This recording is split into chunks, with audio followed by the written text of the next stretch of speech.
Thaddeus Crane wasn't shocked by betrayal, only by how casually it unfolded in front of him. Thaddeus Crane, tech genius, self-made millionaire, the man Forbes called Silicon Valley's most eligible bachelor turned devoted husband, stood frozen in the doorway of his own penthouse, watching his wife Sloane press her lips against another man's mouth.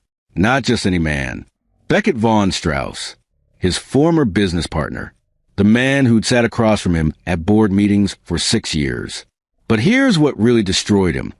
Sloane's hand rested on her belly, 6 months pregnant, with a child Thaddeus had been celebrating for half a year. A child that might not even be his. And you want to know the absolutely insane part? This was just the beginning of how badly she planned to ruin him. Before we dive into this absolute roller coaster of betrayal, money, and revenge, if you've ever trusted the wrong person, hit that like button and subscribe, because this story has more twists than a Silicon Valley startup scandal. Trust me, you'll want to see how this ends. 3 months earlier, everything looked perfect.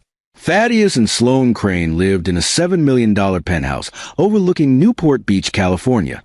Their company, Crane Tech Solutions, was worth $8.3 million on paper, with contracts stretching from San Diego to Seattle. Thaddeus had built the company from his garage 6 years ago. 34 years old, MIT graduate, the kind of guy who could code in his sleep and solve problems other engineers gave up on.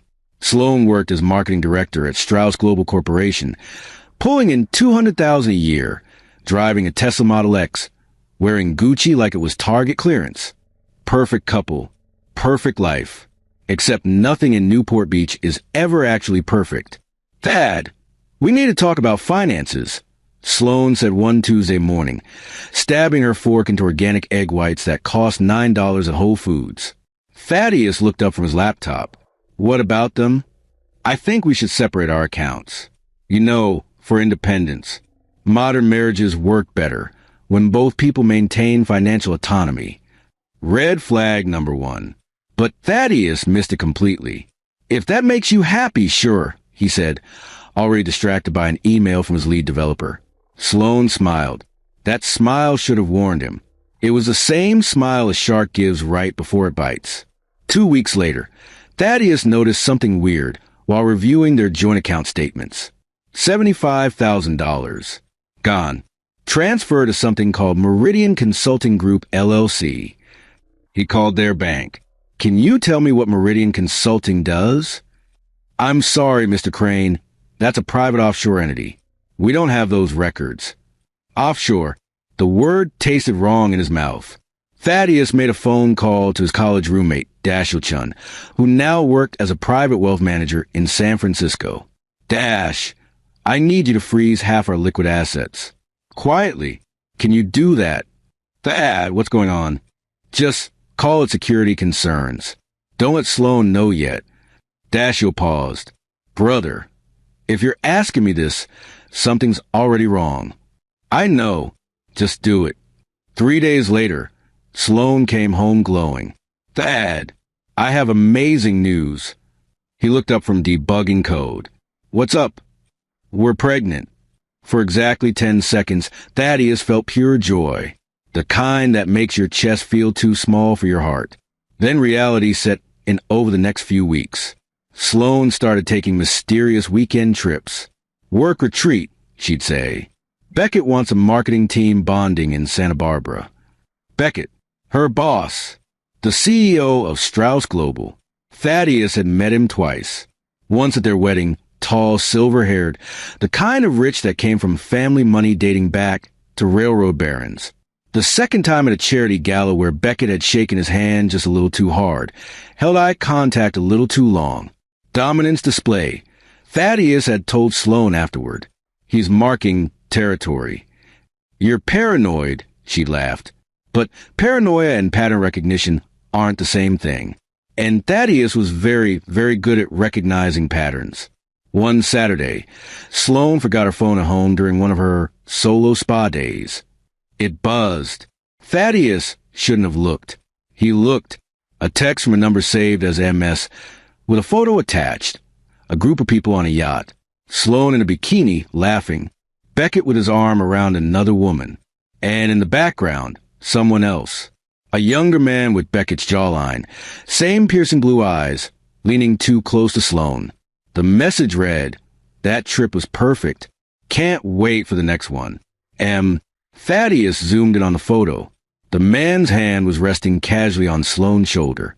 He reverse image searched it, found an Instagram account belonging to Magnus Strauss, Beckett's younger brother, venture capitalist, 31 years old, known for partying in Malibu and Aspen.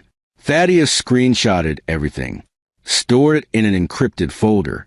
Then he put the phone back exactly where Sloane had left it. 2 weeks later, Sloane served him with divorce papers. Not a conversation, not a fight, just cold, legal documents hand-delivered by a process server who showed up at his office during a client meeting. The terms? Full custody of their unborn child, $15,000 monthly alimony, half the house, the $7 million penthouse he bought before they even met, 50% equity in Crane Tech Solutions, and character assassination. Attached were forged therapy notes claiming Thaddeus had been emotionally neglectful, verbally abusive, and potentially dangerous to the child's welfare. Within 24 hours, half their mutual friends had blocked him on social media. Sloane posted on Instagram, "Sometimes the hardest thing is walking away from someone you love for the safety of your baby. Sending strength to all the single moms out there." It got 4,000 likes. Thaddeus sat in his empty penthouse that night, staring at the city lights bleeding into the Pacific Ocean, and made a decision. He wasn't going to fight this in court. He was going to dismantle her piece by piece. Thaddeus hired 3 people. First, Cordelia Price, a forensic accountant who'd helped the FBI trace cartel money through shell companies. She charged $500 an hour and was worth every penny. Second, Jameson Webb, a divorce attorney who'd never lost a fault-based case in California. Cold as January rain, sharp as surgical steel. Third, Octavia Reeves, a private investigator who specialized in corporate espionage. "I need everything," Thaddeus told him. "Bank records, text messages, metadata from photos, travel records, credit card statements. I need her life in spreadsheets." Cordelia started with the $75,000. It took her 11 days to trace it through 4 shell companies, 2 offshore accounts in the Cayman Islands, and 1 consulting firm in Delaware. Final destination? Strauss Global Corporation. Specifically, a slush fund Beckett used for executive discretionary spending. Translation: bribes, mistresses, and covering up his bad investments. Sloane co-signed 3 documents authorizing these transfers. Cordelia said, sliding papers across Thaddeus's desk. She claimed it was for independent financial planning. But legally, she was funneling marital assets into another man's company. Can we freeze it? Already done. I place liens on every shared property you 2 own. The house, the cars, the investment portfolio. She can't touch a dime without triggering a legal review. Good. What else? Cordelia smiled. I also anonymously tipped the IRS about suspicious offshore activity. Sloane's name is on enough paperwork that she'll be subpoenaed within 6 weeks. Jameson handled the alimony angle. California law allows for alimony reduction or reversal in fault-based divorces, he explained. Adultery plus financial misconduct? We can argue she not only doesn't deserve support, she owes you. How long until trial? 4 months. But we won't need trial. Once we show her lawyer the evidence, she'll settle. Octavia handled surveillance. Sloane had moved into Beckett's Laguna Beach estate, a $12 million compound with ocean views, and a wine cellar worth more than most people's houses. She posted photos, designer maternity dresses, weekend trips to Napa, dinner at restaurants where appetizers cost $60. She's living like a billionaire's wife, Octavia reported. But here's the interesting part. Beckett's actual wife, Genevieve, filed for legal separation 3 weeks ago. She's staying quiet, but my sources say she's furious. Can we reach her? Already did. She wants to meet you. Thaddeus met Genevieve Strauss at a coffee shop in Huntington Beach, far from Newport's social circles. She was 52, elegant, the kind of woman who wore pearls like armor. "My husband is a liar and a thief," she said without preamble. And your wife is a homewrecker who doesn't understand she's just another transaction to him. What do you want? Same thing you do, to watch them burn. They formed an alliance. Genevieve had access to Beckett's private emails, his investment accounts, his board communications. She'd been quietly documenting his infidelities for 2 years. He uses company money for personal expenses, she said. Chartered jets for his mistresses, cash payments to keep people quiet, fake consulting contracts to hide kickbacks. The board's suspects, but they don't have proof. What if they did? She smiled. Then Beckett would be finished. Together, they fed Beckett false information through Thaddeus's fake online persona, an anonymous crypto trader on Reddit. Beckett bit hard. He invested $2 million into a cryptocurrency scam Thaddeus had carefully constructed to look legitimate. 3 weeks later, the coin crashed. Beckett lost everything. Strauss Global stock dropped 18%. The board called emergency meetings. Internal auditors started asking questions about where that $2 million came from. Spoiler alert, it came from the executive slush fund, the one Sloan had helped fill. The dominoes were falling, but Thaddeus had one more question eating at him. Who was Magnus Strauss? And why did Sloan keep texting him? He asked Octavia to dig deeper. What she found changed everything. By month 3, Sloan's perfect life was cracking. The joint accounts were frozen. The house was in legal limbo, which meant she couldn't access the equity line of credit she'd been using for shopping sprees. Her lawyer called Jameson. Your client is being unreasonable. Mrs. Crane is pregnant and needs financial support. Mrs. Crane committed financial fraud and adultery, Jameson replied. She's lucky we're not seeking criminal charges. Beckett tried to cover her expenses, but his own money problems were mounting. The IRS audit expanded to include Strauss Global Corporation. Federal investigators requested 5 years of financial records. The board panicked. Stock dropped another 12%.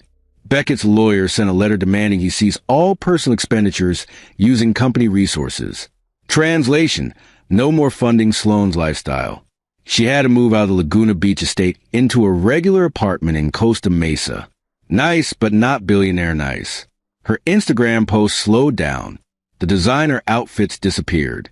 The comments section filled with questions. Girl, where'd you go? Everything okay? Why so quiet lately? Meanwhile, Thaddeus prepared for the final act. Octavia's report on Magnus Strauss landed on his desk like a bomb. Magnus wasn't just Beckett's brother. He was a venture capitalist who specialized in hostile takeovers and high-risk investments. He was also known for sleeping with his brother's girlfriends. 3 different women confirmed it. Magnus had a pattern. Befriend his brother's romantic partners, get close, seduce them, then disappear. It's a dominance thing, one ex-girlfriend told Octavia. He needs to prove he's better than Beckett, even if it destroys relationships. Thaddeus had security footage from the yacht trip pulled from Magnus' private Instagram story archives. Frame by frame, he saw it, Magnus' hand on Sloan's back, Sloan laughing at something he whispered, Magnus refilling her wine glass while Beckett talked to someone else. And then, a clip from later that night, Sloan and Magnus disappearing below deck together. Timestamp, June 14th. Thaddeus checked Sloan's pregnancy timeline. Conception date, mid-June. He sat back in his chair and started laughing. The kind of laugh that sounds like breaking glass. She didn't just cheat with Beckett. She didn't even know whose baby she was carrying. Sloan planned a celebration. 7 months pregnant, newly single. Ready to embrace her truth, she rented a venue in Newport Beach and invited everyone. The theme? New beginnings. The guest list included investors, socialites, influencers, everyone who turned their backs on Thaddeus. She posted the invite on Instagram. Join me as I celebrate the next chapter. Life is too short to stay where you're not valued. Sparkles. Thaddeus received a copy through mutual friends. He hadn't been invited. Perfect. He showed up anyway. Walked right to the front door in a custom Tom Ford suit, carrying a manila envelope. The room went silent. Sloan stood by the champagne tower, one hand on her belly, face going pale. Thaddeus, she said, you weren't invited? I know, But I brought something for everyone. He walked to the center of the room. 7 months ago, my wife told me she was pregnant. Happiest day of my life. Then she filed for divorce, claimed I was abusive, took half my money, and moved in with her boss. Whispers rippled through the crowd. But here's the thing about patterns, Thaddeus continued. I'm really good at recognizing them. He opened the envelope. This is a DNA test. Court certified. Performed 3 weeks ago using samples from medical records Sloan voluntarily provided to her OB-GYN. He pulled out the paper. The child she's carrying? Not mine. Gasps. Phones came out. Someone started recording. Sloan's face went red. You're lying. You faked that. Happy to do another one right now, Thaddeus said calmly. Live. In front of everyone. She went silent. But wait, he continued. There's more. He pulled out a second stack of papers. This is documentation of $75,000 transferred from our joint account to Strauss Global Corporation, signed by Sloan. The IRS is now investigating that transfer as potential money laundering. Beckett Von Strauss, standing near the back, went pale. This, Thaddeus held up another document, is the court's rejection of Sloan's alimony claim. Turns out adultery and financial fraud are great reasons to deny spousal support. In fact, she now owes me legal fees. And finally, he pulled out photographs. These are from a yacht trip to Santa Barbara 6 months ago. Notice anyone familiar?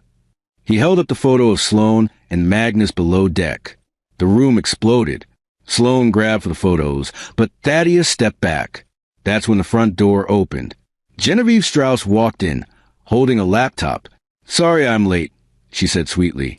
I was busy emailing the Strauss Global Board about my husband's embezzlement. She opened the laptop, turned it toward the crowd, and hit play. Emails, financial records, text messages between Beckett and Sloan about creative accounting and borrowed funds. The company stock is currently down 48%, Genevieve said. Beckett was fired this morning. Federal charges are pending. Beckett tried to leave. 2 men in suits blocked the door.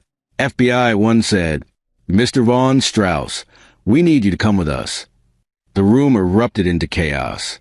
And then the final twist. The door opened one more time. Magnus Strauss walked in. Tall, young, devastatingly handsome, and absolutely furious. Sloan, he said, we need to talk. She froze. I got a very interesting email this morning. Magnus continued. From a private DNA testing lab. Apparently, you listed me as a potential father on medical forms. Every head in the room turned to Sloan. I ran my own test, Magnus said, holding up papers. Guess what? It's mine. Complete. Nuclear. Meltdown. Sloan collapsed into a chair, sobbing. Magnus turned to his brother. You always were bad at keeping your women. Then he looked at Thaddeus. I'm filing for paternity rights and back support. My lawyer will be in touch. He walked out. Thaddeus stood in the center of the wreckage, perfectly calm. Sloan, broke, humiliated, facing lawsuits from Genevieve, the IRS, and now Magnus. Beckett, arrested, bankrupt, marriage destroyed, career obliterated. And Thaddeus? He protected every asset. Bought back company shares at a discount when Strauss Global crashed. His business was thriving. He looked at Sloan one last time. You wanted independence, he said quietly. Congratulations. Then he walked out into the California night, got in his car, and drove home. Alone. Victorious. Free. The USB drive sat on Thaddeus's desk like a live grenade. He didn't want to plug it in. Didn't want to know what final desperate move Sloan had planned.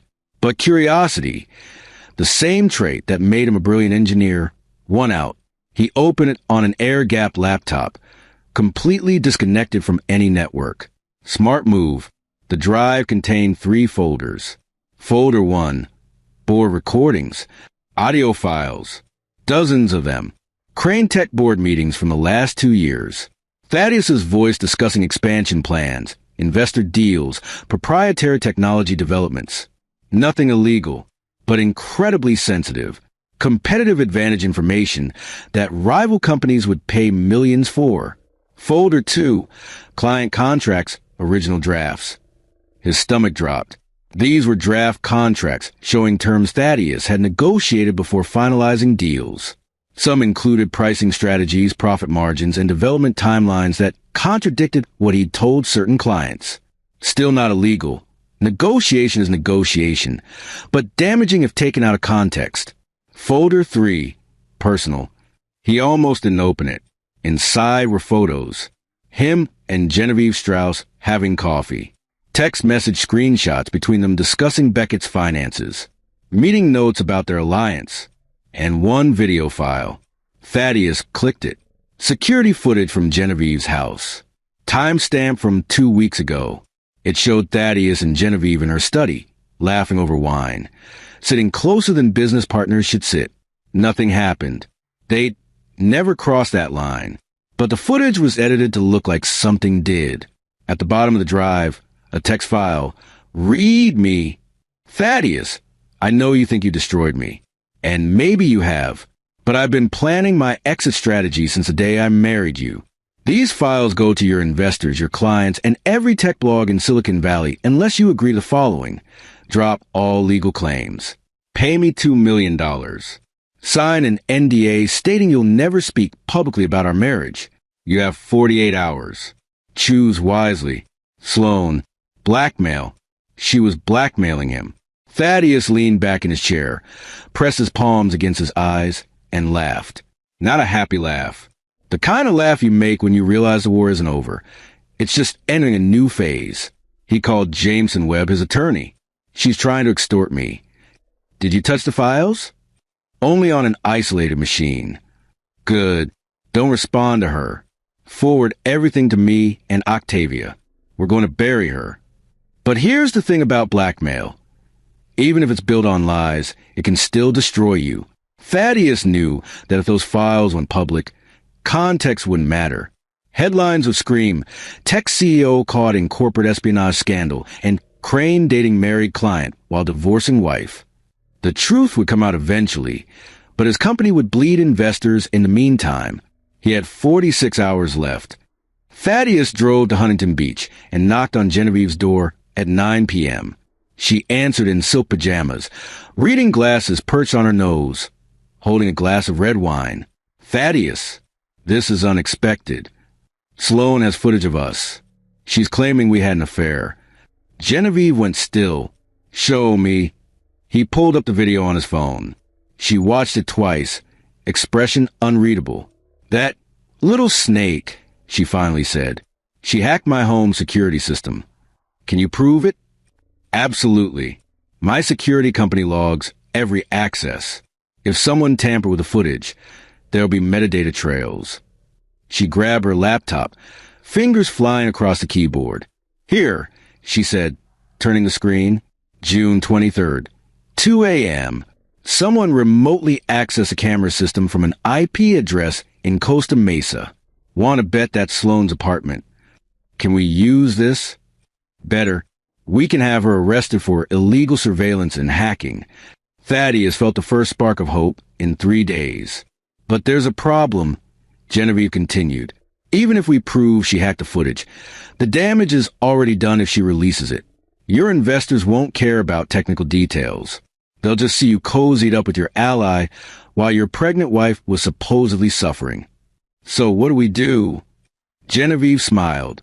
It was sharp and dangerous. We don't play defense, darling. We go nuclear.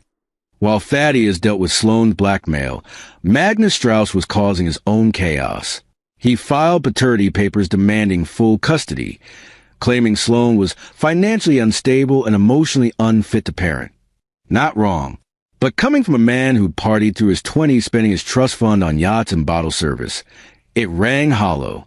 Sloan fired back with her own filing, claiming Magnus had coerced her into a relationship while she was emotionally vulnerable. Also not true. Octavia's investigation showed Sloan had pursued Magnus aggressively during the yacht trip, seeing him as a younger, richer upgrade from Beckett. The custody battle turned into a media circus. TMZ picked up the story. Silicon Valley love triangle explodes. Tech exec's wife pregnant by billionaire playboy. Page 6 ran. Strauss family meltdown. Brothers battle over mystery baby. Thaddeus watched it unfold from a distance, drinking bourbon and wondering how his life had turned into a reality show. Then Magnus showed up at his office. Security called. "Mr. Crane, there's a Magnus Strauss here to see you. No appointment." "Send him up." Magnus walked in wearing a $5,000 suit and an expression that said he was used to getting whatever he wanted. "Thaddeus Crane, we haven't formally met. You slept with my wife and got her pregnant. I'd say we're acquainted." Magnus had the decency to look slightly uncomfortable. "About that, I'm not proud of how this happened. But you're still filing for custody. It's my kid. I'm not walking away." Thaddeus studied him. Magnus was younger, richer, more conventionally handsome. The kind of guy who'd never had to work for anything. But there was something else there. Something almost desperate. "Why are you really here, Magnus?" The younger man sat down without being invited. "Because Sloan has tried to extort both of us." Thaddeus went very still. "What did she send you?" "Photos. Me with other women during the time she claims I promised her exclusivity. Doctored text claiming I said I'd marry her. A fabricated medical report suggesting I gave her an STD. None of that's true. The photos are real, but from before I met her. The texts are fake. And I get tested quarterly, always clean. Why would she do this?" Magnus laughed bitterly. "Because she's broke, cornered, and facing legal destruction. She needs money from someone, and I'm an easier target than you. My family has deeper pockets." "How much is she asking?" $5 million. And full custody with me paying child support, but having no parental rights." Thaddeus poured 2 glasses of bourbon, slid one across the desk. "She asked me for $2 million and an NDA. They drank in silence. "We need to stop fighting each other," Magnus finally said. "She's playing us against each other while she plans her escape." "What do you propose?" "A temporary alliance. Pool our resources, our lawyers, our investigators. Take her down completely. Then we settle the custody thing between us like civilized people." Thaddeus considered it. He hated Magnus on principle. The man represented everything Thaddeus had never been. Effortlessly wealthy, charming without trying, someone who moved through life like it was a game designed for his entertainment. But Magnus was right. Sloan was using their conflict as cover. "One condition," Thaddeus said, "when this is over, you fund a trust for the kid's education and medical expenses. Not because you're buying your way out, but because that child didn't ask for any of this." Magnus extended his hand. "Deal." They shook. And just like that, the enemy of his enemy became his ally. Octavia Reeves called an emergency meeting at Thaddeus's penthouse. She arrived with Cordelia Price, the forensic accountant, and Jameson Webb. "We found something," Octavia said, spreading documents across the dining table. "And it changes everything." She pulled up a bank statement. "Sloan has a safety deposit box at a private bank in San Diego. She opened it 9 months ago. I couldn't get access legally, but I know someone who works there. Please tell me you didn't break the law," Jameson said. "I didn't. My source just happened to see the access logs. Sloan visits that box every 2 weeks like clockwork." "What's in it?" "According to the size and insurance value she declared, either jewelry worth about $300,000 or documents." Cordelia jumped in. "Here's where it gets interesting. Cross-referencing those dates with her calendar, email metadata, and credit card statements. Every time she visits that box, she also makes large cash deposits. 20,000 here, 30,000 there. From where?" Thaddeus asked. "Unknown. The deposits are structured just under the federal reporting limit. Classic money laundering pattern." Thaddeus felt ice in his veins. "She's been planning this for months." "Longer," Octavia said.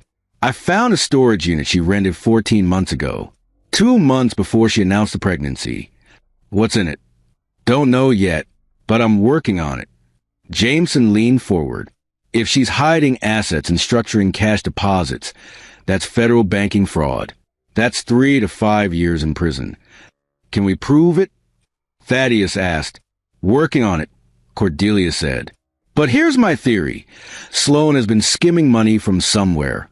Maybe Beckett's company, maybe another source, and stashing it offshore. The blackmail attempt? That's not desperation. That's her final play to grab everything she can before disappearing. Disappearing where? Octavia pulled up a screen. 3 weeks ago, she applied for a passport renewal with an expedited processing request. She also purchased a one-way ticket to the Cayman Islands, dated for next week. The room went silent. She's running. Magnus said from the doorway. Everyone turned. He'd arrived late, let himself in with the code Thaddeus had given him. The Caymans have no extradition treaty for financial crimes under certain thresholds, Magnus continued. If she's hidden enough money there, she can live comfortably while fighting any legal proceedings from abroad. Not if we stop her first, Thaddeus said. Getting into Sloan's storage unit required creativity. Octavia convinced the facility manager that there was a gas leak in that section of units, necessitating immediate inspection. While the manager evacuated the area, Octavia and Thaddeus slipped inside Unit 247. What they found was chilling. Boxes of documents. Years of them. Financial records, personal correspondence, printed emails. But not Sloan's documents. Thaddeus's. She's been documenting everything, Octavia whispered, photographing pages rapidly. Every business deal you've made, every email you've sent, every contract you've signed. There were notebooks filled with handwritten notes. Thaddeus mentioned venture capital meeting. Follow-up. Check if Dash Chun could be compromised. Research prenup loopholes California law. She'd been planning this since before they got married. The marriage, the pregnancy announcement, the divorce. All of it was a calculated strategy to extract maximum value from Thaddeus's life. He found a folder labeled Exit Strategy, Phase 3. Inside a timeline, Month 1 to 3. Establish pregnancy. Secure emotional connection. Month 4 to 6. Begin asset transfer. Document evidence of abuse. Month 7 to 9. File divorce. Maximize alimony claim. Month 10 to 12. Blackmail if necessary. Relocate internationally. She's a con artist. Thaddeus said quietly. This was never about love or family. I was just a mark. Octavia put a hand on his shoulder. We have everything we need now. She's done. They photographed every page, every notebook, every scrap of evidence. Then they put everything back exactly as they found it. Thaddeus didn't wait for Sloan's 48-hour deadline. He called her that night. I got your message. And her voice was cold, confident. Let's meet tomorrow, noon. The coffee shop where we had our first date. Silence. Then why? Because I want to see your face when I agree to your terms. You're agreeing? Bring the original files. I'll bring a cashier's check for $2 million. We sign the NDA together, notarize, and we're done. More silence. He could hear her calculating, trying to find the trap. How do I know you won't try something? Because I'm tired, Sloan. I just want this over. You win. Congratulations. She bought it. Noon tomorrow. Come alone. Wouldn't dream of bringing company. He hung up. Magnus, Genevieve, Jameson, Octavia, and Cordelia all stood in his living room. She's going to bring backup. Genevieve said, I know. So are we. The place was called Serendipity, a small cafe in Corona Del Mar, where Thaddeus had bought Sloan her first vanilla latte 3 years ago. He arrived 15 minutes early, carrying a leather briefcase. Sloan showed up at 11:58, wearing designer sunglasses and a maternity dress that probably cost $1,000. 8 months pregnant now. The baby, Magnus' baby, visible beneath the fabric. She sat down across from him. You look terrible, she said. Haven't been sleeping well. Funny how betrayal does that. Don't be dramatic. This is just business. Right, business. He slid the briefcase across the table. $2 million. Cashier's check. Certified and verified. She opened it, examined the check, smiled. And the NDA? He pulled out papers. Right here. I sign, you sign, we never speak again. Where do I? Actually, Thaddeus said, Before we do that, I have some questions. Her eyes narrowed. Our deal was... Did you ever love me? Even a little? She laughed. Actually laughed. Thaddeus, you were a means to an end. Smart, successful, predictable. You think I want to spend my life with an engineer who talks about code at dinner parties? So it was always a con. From the first coffee date. You were so easy. Lonely tech genius. Desperate for connection. I played you like a violin. Thaddeus nodded slowly. That's what I thought. He tapped his phone. The cafe speakers crackled to life. Sloane's voice played back. Thaddeus, you were a means to an end. I played you like a violin. Her face went white. The door opened. FBI agents walked in, badges out. Sloane Crane, you're under arrest for wire fraud, illegal surveillance, extortion, and structuring financial transactions to avoid federal reporting requirements. She jumped up, knocked the table over. The briefcase fell open. Blank paper where the check should have been. I recorded everything. Thaddeus said calmly, including the full confession you just gave. Also, the Cayman Islands account you thought was hidden? Frozen this morning. The storage unit full of stolen documents? Already in federal custody. And the safety deposit box in San Diego? Emptied and logged as evidence. Magnus walked in from the back room. The DNA test proving I'm the father? Already filed with the court, along with evidence showing you pursued me deliberately, lied about birth control, and planned to use the pregnancy as leverage against both Beckett and me. Genevieve appeared next. The edited security footage? My company provided metadata, proving you hacked my system. That's another felony. Jameson Webb stepped forward. And the divorce settlement? Voided due to fraud. You don't get alimony. You don't get the house. You don't get custody. You get federal prison. Sloane looked around wildly. Trapped. This is illegal. You can't. Actually, one of the FBI agents said, we can. You committed multiple federal crimes. Conspiracy to commit fraud, extortion, identity theft, and unauthorized access to computer systems. They cuffed her right there, in the coffee shop where their relationship had started with lies. As they let her out, she screamed, I'm pregnant. You can't do this. I'm carrying a child. Magnus stepped in front of her. My child, who you tried to use as a weapon. Don't worry. I'll make sure they're raised by people who actually care about them, not someone who sees them as a paycheck. The last thing Thaddeus saw was Sloane's face, makeup running. Designer sunglasses knocked sideways, being pushed into a federal vehicle. Then she was gone.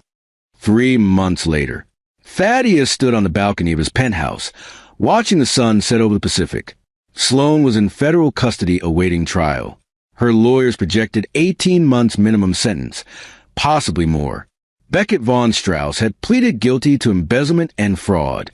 3 years in federal prison, all assets seized. Magnus had been granted full custody of the baby, a girl born healthy, named Cressida. He'd shocked everyone by actually stepping up, hiring a full-time nanny and attending parenting classes. You're a better man than I expected. Thaddeus had told him at the hospital. Don't spread that around, Magnus replied, cradling his daughter. I have a reputation to protect. Crane Tech had recovered. The company's value had actually increased to $12 million after Thaddeus bought out several investors at discounted rates during the scandal. Dashiell Chun had been promoted to CFO. Cordelia and Octavia had started their own investigative firm together, with Thaddeus as their first major investor. And Genevieve? The doorbell rang. Thaddeus answered it. She stood there holding a bottle of wine, wearing jeans and a sweater, looking younger than he'd ever seen her. Her divorce was finalized last week, she said. Beckett got nothing. I got everything. Congratulations. I also sold the Laguna Beach house. Too many bad memories. Bought a smaller place in La Jolla. Ocean view. Much quieter. That sounds nice. They've been doing this for weeks now. Dinners that weren't quite dates. Conversation that lasted until 2 a.m. A friendship that was slowly becoming something else. Are we going to keep pretending this is just business? Genevieve asked. I don't know. Are we? She stepped inside, closed the door behind her. I'm 52 years old. Thaddeus. I've been married to a monster for 20 years. I don't have time for games. What do you have time for? Something real, something honest. No cons, no manipulation, no hidden agendas. He took the wine bottle from her hands, set it on the counter. I can do that. Good, because I'm completely terrified right now, and I need you to kiss me before I lose my nerve. So he did. 6 months later, Thaddeus and Genevieve were having lunch at an outdoor cafe in San Diego when they saw her.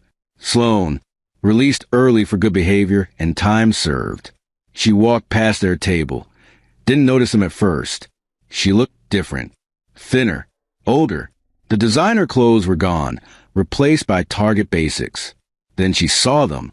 Saw Thaddeus's hand holding Genevieve's. Saw them laughing together, relaxed, happy. For just a moment, her face crumpled. Then she straightened her shoulders and kept walking. Genevieve squeezed Thaddeus's hand. Should we? No, he said quietly. Let her go. They watched her disappear into the crowd. Do you think she learned anything? Genevieve asked. Thaddeus considered it. Maybe, or maybe she's already planning her next con. Doesn't matter. She's not our problem anymore. No, she's not. They finished their lunch, paid the bill, and walked along the harbor holding hands. Behind them, somewhere in the city, Sloane was starting over with nothing. Ahead of them, the Pacific Ocean stretched infinite and blue. Thaddeus had lost a wife, gained an enemy, fought a war and won. But more than that, he'd learned something important. Revenge wasn't about destruction. It was about building something better from the ashes. And he was just getting started. The end. So there you have it. Thaddeus walked away with his company, his dignity, and someone who actually valued him. Sloane lost everything because she saw people as transactions instead of humans. And Magnus? Turned out playboys can change when they have a daughter, counting on them. If this story taught you anything, let it be this. The best revenge isn't destroying someone. It's living so while they become irrelevant. Hit that subscribe button if you want more stories like this. Drop a comment telling me what you'd have done differently. And remember, karma doesn't need your help, but it sure is sweet when you get to watch it work. See you in the next one.